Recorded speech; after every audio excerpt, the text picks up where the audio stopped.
Yes, friends, I hope you guys are well. It's Monday evening and I'm here chilling out on the sofa.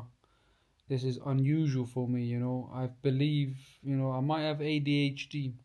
I've been to uni this morning, I've gone to my evening job and got so many other stuff done.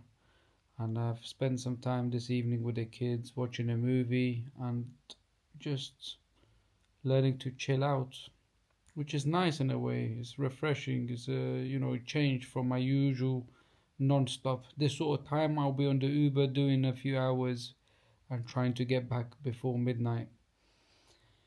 Anyways, friends, it's day 29 since I had my last cigarette.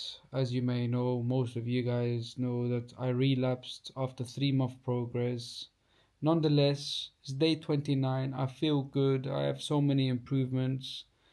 It's just, sometimes you regret that you relapse, but what can you do? You just look forward and make sure you learn from your lessons, no matter where you are, whether you're on a holiday vibe or you're going through stress.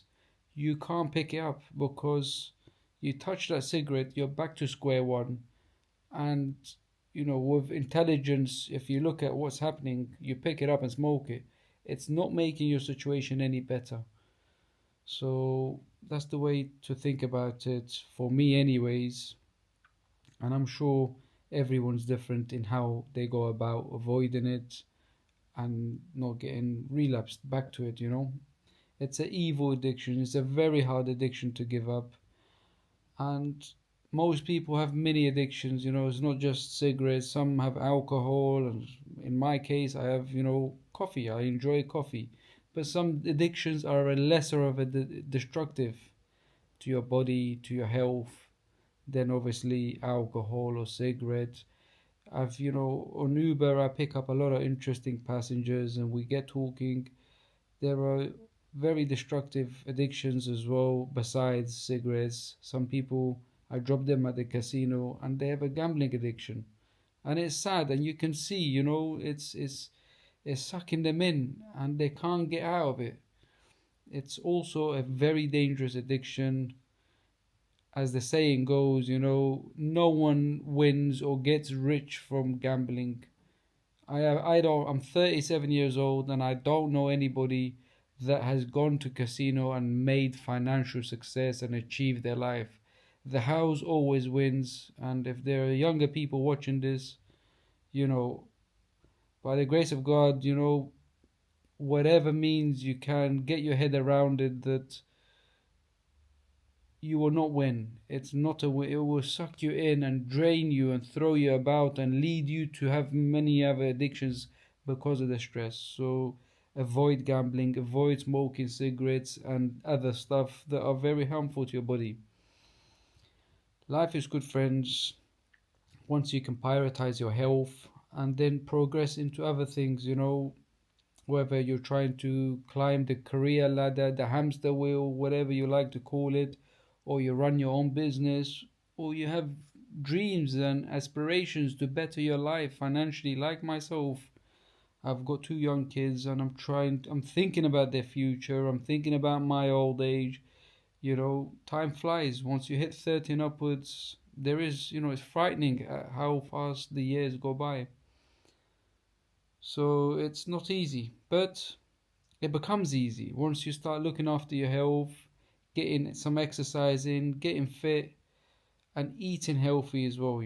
It's not a one-way street. There is very dynamic. So you quit addictions, you look after your health, you get to the gym, outdoors, whatever, as long as you get some exercise in, and then you have to watch what you eat as well. We live in an era where food and everything is readily available, get delivered to your door. So you have to have discipline. Discipline is the key to all the achievements within ourselves and externally. Now, I may sound like I'm a professor, but I ain't a professor of nothing, friends. I'm just a man who's trying to find his way in life and going through the usual struggles that most men go through. Especially here in the UK, there's a lot of noise, anti, foreign sentiment, and all of this nonsense. And there's nothing you can do. You're aware of it. Try to ignore the news, But you know, you can see it in society as well. There's a lot of division and what have you. But then it goes back to square one. Tiger, where's your good boy? The cat either wants to go out or needs some food. I'll have to tend to it. But anyways, friends, it all goes back to the controllables. I can't control the uncontrollable. All I can control is giving up smoking, looking after my health, getting fit, looking after my loved ones, and trying to progress through this world, trying to achieve, some sort of financial achievement where you have an emergency fund, and I don't think many people even are at that stage where they are able to have a few months worth of funds in their account in case they lose their job or health issues. Life is very dynamic and it's like a roller coaster, but nonetheless, friends, it all starts from your health, as I've mentioned, and you just gotta be disciplined, I guess. You can have motivation, you can be inspired, you can be determined, but without discipline, you will not achieve anything that you set your mind out. Anyways, friends, I've rumbled on a bit. Leave me a comment, let me know what you guys think, and I hope that any addictions that you guys may have, you will be able to conquer it and live a happy, healthy life free from the slavery of addictions. Life is good, friends.